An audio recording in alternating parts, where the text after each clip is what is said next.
सर्वांचं स्वागत करतोय आणि आता संजय राऊत यांनी संयुक्त महाराष्ट्राच्या लढ्याची आठवण करून दिली। तो जो मंगल कलश आणला गेला तो काही सत्यनारायणाच्या पूजेसारखा आणला गेला नाही, त्याच्या मागे खूप मोठा संघर्ष झालेला आहे।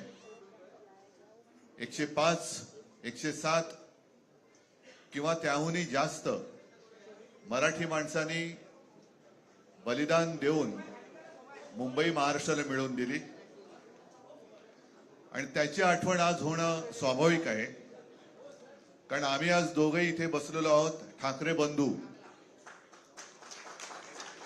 आमच्या दोघांचेही आजोबा प्रबोधनकार हे संयुक्त महाराष्ट्राच्या लढ्यामध्ये पहिल्या 5 सेनापतींमधले एक सेनापती, त्यांच्या सोबत माझे वडील म्हणजे शिवसेना प्रमुख हिंदू हृदय सम्राट बाळासाहेब ठाकरे, राजचे वडील म्हणजे माझे काका श्रीकांतजी ठाकरे, म्हणजे अख्खं ठाकरे घराणं त्यावेळेला मुंबईसाठी संघर्ष करत होता। त्याच्यानंतरचा इतिहास मी काही आता तुम्हाला सांगत बसत नाही, पण मुंबई महाराष्ट्राने मिळवल्यानंतर मुंबईमध्येच मराठी माणसाच्या उरावरती उपरे नाचायला लागले आणि त्यावेळेला न्याय हक्कासाठी शिवसेना प्रमुखांना शिवसेनेला जन्म द्यावा लागला। साधारणतः 60-65 वर्ष आता होतील, पुढच्या वर्षी शिवसेनेला 60 वर्ष होतील। इतकी वर्ष व्यवस्थित गेली आणि आज परत आपण पाहतो आहोत की मुंबईचे लचके, मुंबईच्या चिंधड्या उडवायच्या हे मनसुबे त्यावेळेला ज्यांना मुंबई पाहिजे होती त्यांचेच प्रतिनिधी, जे वरती दोघ जण, वरती म्हणजे इकडे नाही दिल्लीत बसलेले आहेत, त्यांचे मनसुबे आहेत। आणि आता जर का आपण भांडत राहिलो तर मग तो जो काय संघर्ष, ते जे काय हुतात्मा स्मारक आहे त्याचा मोठा अपमान होईल। आज आम्ही आमचं कर्तव्य म्हणून एकत्र आलेलो आहोत आणि मी मागेच म्हटलं, एकत्र आलो आहोत ते एकत्र राहण्यासाठी।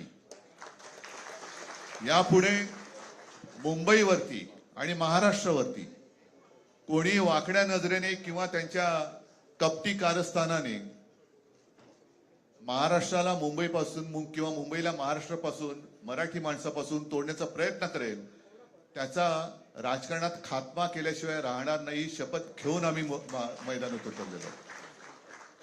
उत्साह अमाप आहे। मी तुमच्या सर्वांच्या माध्यमातून, मला कल्पना आहे की आज केवळ महाराष्ट्रच नाही तर अख्खा देश बघतोय।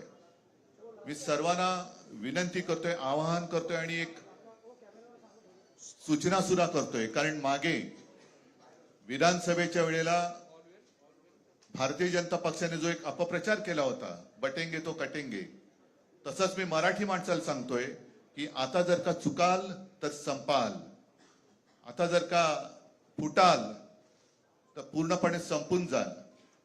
म्हणून परत एकदा तुटू नका, फुटू नका आणि मराठीचा वसा टाकू नका, हाच एक संदेश मी आमच्या आज दोघांच्या युतीच्या निमित्ताने संपूर्ण महाराष्ट्राला देतो आहे। आणि मला खात्री आहे की मराठी माणूस हा सहसा कोणाच्या वाटेला जात नाही, पण त्याच्या वाटेला जर का कोणी आलाच तर त्याला परत जाऊ देत नाही। मी